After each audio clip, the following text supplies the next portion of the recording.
大家好，我是大熊。俄亥俄州的克利夫兰曾是一座以钢铁和机械制造闻名的城市，它坐落在伊利湖畔，是铁锈地带的心脏，经历过辉煌，也承受过衰败。在这样的城市，生活似乎总是按部就班，人们早已习惯了安宁，仿佛暴力和混乱永远只是远方的故事。然而，平静之下总有不可预见的波澜。2014年11月12日下午4点，31岁的麦克结束了一天的工作，下班回到家中。当时他的伴侣帕梅拉和他们各自的孩子也都在家里。没有人能预料，这个寻常的下午竟会以一场血腥的谋杀收场。麦克前脚刚踏进家门，紧接着克利夫兰紧急响应中心便接到了帕梅拉的求助电话。他哭喊着对接警员说：“开枪了，有人开枪了，请救救我的男朋友麦克。”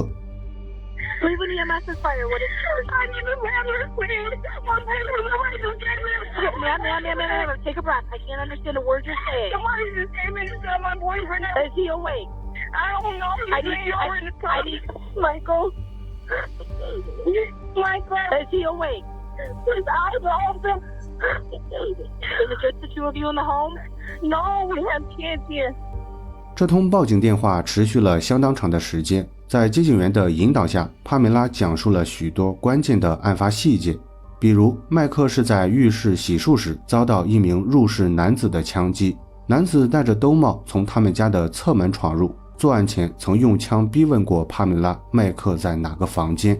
整体来看，凶手明显是冲着麦克而来，作案动机似乎是出于报复。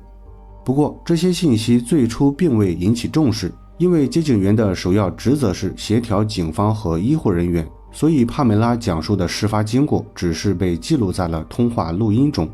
接下来，接警员开始指导帕梅拉对麦克进行心肺复苏，这一过程也被电话录音全程记录下来。I want you to pump the chest hard and fast, at least twice per second and 2 inches deep, okay? 1, 2, 3, 4. Okay, they're coming. 1, 2. Don't stop. You're doing good. You're doing really good. 大约10分钟后，急救人员抵达现场，迅速将麦克送往了医院。他的伤势极为严重，子弹射穿了肺部和心脏，造成灾难性的内出血。尽管医生们奋力抢救，但出血速度已经远远超出医疗手段的控制。麦克的生命体征在手术台上迅速衰退，最终因抢救无效不幸离世。对于麦克的母亲诺娜来说，这已经不是她第一次经历丧子之痛，这几乎是15年前悲剧的再次重演。那年，诺娜出于好心收留了一名无家可归、问题缠身的少年，结果这名少年竟然毫无征兆地开枪打死了他的大儿子德雷，也就是麦克的亲哥哥。这件事情发生后，诺娜一直深感自责，认为自己的善良导致了大儿子的死亡。从那天起，麦克成为了他唯一的精神支柱。母子二人相依为命，共同度过了人生中最艰难的时刻。用诺娜的原话说，如果不是麦克，他早就失去了继续活下去的勇气。在诺娜的心目中，麦克是个无可挑剔的好儿子，他从不惹是生非，闲暇时总会陪伴在家人身边。同时，麦克还是个认真负责的好父亲。他的女儿杰琳自出生起就患有严重的特纳综合症，既不能开口说话，也无法正常行走。杰琳的母亲因为难以承受这份特殊的压力，很快离开了他们。这些年来，麦克独自承担着抚养女儿的重任，他几乎从不休息，每天奔波于2份工作之间，只为多攒一些钱，好让女儿接受康复治疗。2012年，一次偶然的重逢彻底改变了麦克的生活。他遇见了多年未见的老朋友帕梅拉，也就是现在的女朋友。当时帕梅拉正在试图逃离一段充满暴力的婚姻，无处可去的她找到了麦克求助。麦克和他的母亲诺娜一样，都是心地善良、富有同情心的人。在得知帕梅拉的遭遇后，他不仅提供了经济上的支持，还收留了帕梅拉和他的3个孩子。正是在这段共同相处的时光里，两人逐渐拉近了距离，从朋友发展成了恋人。在交往的2年里，麦克和帕梅拉的生活逐渐融为一体。麦克承担着主要的经济重任，每天早出晚归的打工养家。而帕梅拉则主要负责照顾孩子和家中的大小事务。虽然他们从未正式结婚，但在外人看来，他们早已是一对事实上的夫妻，日子过得平静而踏实。然而，谁也没有想到，2年后的11月12日，麦克会像他的哥哥一样不幸死于枪下。接下来，警方迅速介入，开始调查这起枪击事件。在对现场检查后，他们找到了一枚.40口径的子弹，并且确认房间里没有丢失贵重物品。显然，凶手的动机并非为了钱财，更像是针对麦克的报复，毕竟他是这次枪击事件的唯一受害者。然而，比较奇怪的是，警方仔细检查了所有门窗，尤其是帕梅拉所提到的那扇侧门，但并未发现任何破坏的痕迹。这就引发了一个关键的问题：凶手是如何进入的房间？他是有钥匙，还是有人替他打开了房门？带着这些疑问，警方询问了报警人帕梅拉，要求他从头讲述完整的事发经过。帕梅拉表示，麦克下班后直接去了浴室洗漱，这时侧门外突然响起了急促的敲门声。当时他感到非常奇怪，心想谁会敲他们家的侧门？结果门刚一打开，黑洞洞的枪口就指向了帕梅拉。对方是一名头戴兜帽的非洲裔男子，他二话不说，一把抓住帕梅拉就开始往浴室走去。在快走到门口时，男子猛地将他推倒在地，接着朝着正在洗漱的麦克开了一枪。还没等帕梅拉反应过来，男子就已经夺门而出，驾车逃离了现场。帕梅拉强调，整个事发经过最多不过2分钟。由于事发突然，他当时整个人都懵了，完全没有注意到凶手的样貌。此外，他还表示，麦克从未欠债，也没有涉及任何违法行为，更没有所谓的仇家或者敌人，基本上排除了所有常见的谋杀动机。随后，警方又尝试了向孩子们了解情况，但结果并不理想。帕梅拉的3个孩子当时正待在卧室里听音乐，他们均表示没有听到或者看到任何异常。而麦克的女儿杰琳虽然目睹了一切，但由于她患有特纳综合症，即便有所目睹，也无法通过言语或者肢体动作表达出来。总的来说，警方并未获得任何有价值的线索，而且还因为帕梅拉的描述动摇了麦克遭到报复的假设。鉴于上述情况，警方决定转变调查方向，首先排查麦克和帕梅拉的人际关系。第一个潜在的嫌疑人是帕梅拉的前夫路易斯，因为早年麦克帮助帕梅拉逃离了路易斯的控制，也就是前面提到的那段2人交往前的经历，所以警方怀疑路易斯可能对麦克心生不满，从而实施报复。然而，正当警方准备追查路易斯的下落时，现场勘查人员传来了一条重磅消息，原来邻居家的监控拍下了凶手的身影。监控画面显示，凶手驾驶的是一辆红色的雪佛兰迈锐宝，他在案发那天4点左右提前将车停在了麦克和帕梅拉的家门口。停车后，男子下车径直走向了帕梅拉停在前面的汽车。虽然监控画面模糊，但仍然能看到男子熟练地打开了帕梅拉的车门，并在车后座拿走了某个东西，然后又回到了自己的汽车上。画面一转，麦克驾车回家，从侧门进入房子，而男子也在这时下车，跟着走向了侧门。不久后，枪声响起，男子快步跑出房子，迅速驾车逃离了现场。通过这段监控录像，警方基本确认帕梅拉的说法没有太大问题，唯一需要核实的是凶手到底在他的汽车里做了什么。不过在解决这个问题之前，警方的首要任务是排查帕梅拉的前夫路易斯，毕竟从目前的情况来看，他才是最有作案动机的人。第二天早上，路易斯如约来到警局，警方见到他的第一眼，立刻就意识到他不是监控中的那名男子，因为2人的身材相差巨大，而且路易斯开的是一辆灰色丰田 SUV， 并非监控中的红色雪佛兰。经过进一步核查，警方最终确认路易斯与本案无关。实际上，他早在2年前就已经搬到其他城市，而且据他所说，他从未想过与帕梅拉修复关系，反而很庆幸摆脱了他。排除路易斯的嫌疑后，警方的关注重点再次转向了那段监控录像。虽然他们仍然无法确定凶手在帕梅拉的汽车里做了什么，检查汽车后也没有发现任何线索，但是凶手的这一举动明显不太正常，警方开始怀疑他会不会认识帕梅拉，或者帕梅拉是否可能参与了谋杀。为了验证这一推测，警方仔细比对了帕梅拉在接受问话和报警时的说法，很快他们就发现了不对劲的地方。Okay, tell me exactly what happened. Somebody just came and knocked on the door. Okay. And he had a gun to my head. Okay.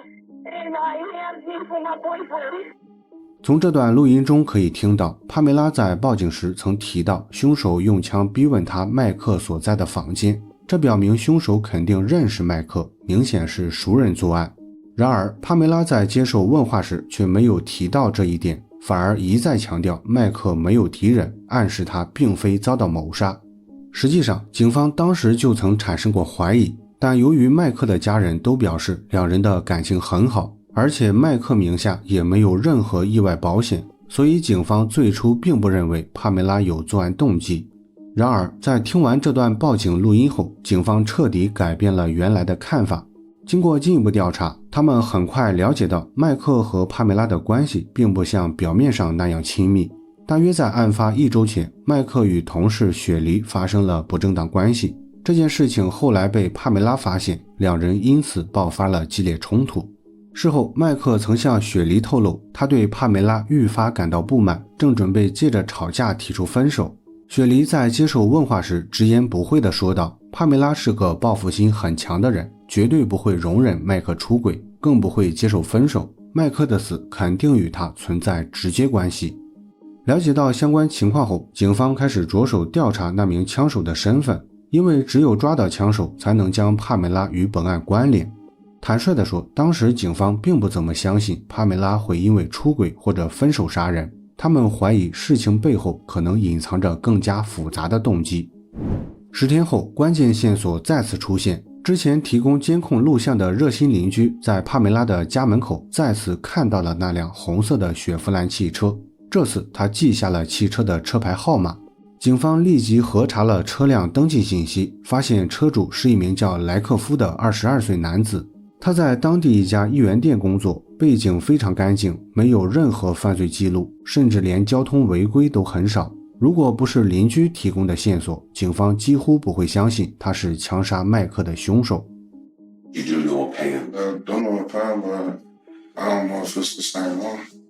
在首次审问中，莱克夫全盘否认了所有指控，并试图以虚假的不在场证明推翻警方的监控证据。然而案情很快出现转折，警方从莱克夫的手机中恢复了大量已删除的短信，短信证实他与帕梅拉有亲密关系，两人曾多次商量过如何处理麦克的事情。这一发现不仅让警方掌握了确凿证据，同时也引发了莱克夫与帕梅拉的互相指责。接下来咱们先听一下帕梅拉的解释。 I talked to McKelvey about it, but I told him I wanted Mike to be here. He asked me why. And I told him, Mike's just saying all this stuff. I just wanted him to know what he had at home. 帕梅拉声称麦克经常对他进行言语辱骂和精神虐待，最初他只是想让莱克夫教训一下麦克，并没有谋杀的意图，但莱克夫可能曲解了他的本意，又或者是出于其他目的。在执行计划时，他突然将枪口指向了帕梅拉，逼迫他不要干预，随后快速冲进浴室，当场打死了麦克。帕梅拉强调，这一切并不在原定的计划中，完全是莱克夫的个人行为。I'm like, what is this? And I felt the cold of the gun in the back of my head. I'm like, oh, he told me to shut up. He still had me like this with the gun to my head. When Mike was like, what is this? He sounded mad. He told Mike to shut up, and that's when he shot him. 虽然帕梅拉将这段经历讲述得有声有色，但短信记录显示，他为莱克夫提供了作案枪支，并且将手枪提前藏在了汽车里。这段短信对话不仅揭示了帕梅拉的谋杀意图，也解释了莱克夫为何在作案前翻找帕梅拉的汽车。实际上，他是在寻找帕梅拉藏在车里的手枪。相比之下，莱克夫在后续接受审问时的陈述显得更为可信。他提到，在作案前，他曾通过短信询问帕梅拉，到底是将麦克打一顿，还是直接开枪。而帕梅拉则回复说她不在乎，暗示莱克夫可以直接打死麦克。此外，莱克夫还表示，在进入房间后，帕梅拉主动把枪顶在了自己头上，而且还要求他配合做出挟持的动作。当时他一直在大吵大叫，试图引起孩子们的注意，希望借助孩子们的证词证明自己是受害者。Knocked on the door, and that's when she was like, "Yeah, he's in the bathroom." So I get inside the house. She shut the door. I pulled the gun out, and I was like, "Here." She was like, I ain't touching that. And she was just like, just grab the gun and just put it to my head. Put it to my head. And then that's when I walked her in there and whatnot. I was so nervous and scared that my body just shook. Like I just tensed up and my finger pulled the trigger. And the next thing I know, I looked at him, he leaning over in the tub. On my way to the door, I was trying to give her back the gun again. She was just like, just take it with you. 总的来说，警方更倾向于莱克夫的证词，他们认为帕梅拉才是策划这一切的主谋，而莱克夫只是受到了他的蛊惑和利用。实际上，两人在案发前几天才发生了第一次亲密关系，时间要晚于麦克出轨。由此可以判断，帕梅拉的作案动机仅仅是为了报复麦克出轨，并没有更深层次的原因。他首先利用自己的身体拉近了与莱克夫的关系，然后又通过编造自己遭到麦克虐待的谎言，激发了莱克夫的保护欲。最终在帕梅拉的操纵和利用下，莱克夫实施了这起毫无意义的杀戮。2015年5月25日，莱克夫与警方达成认罪协议。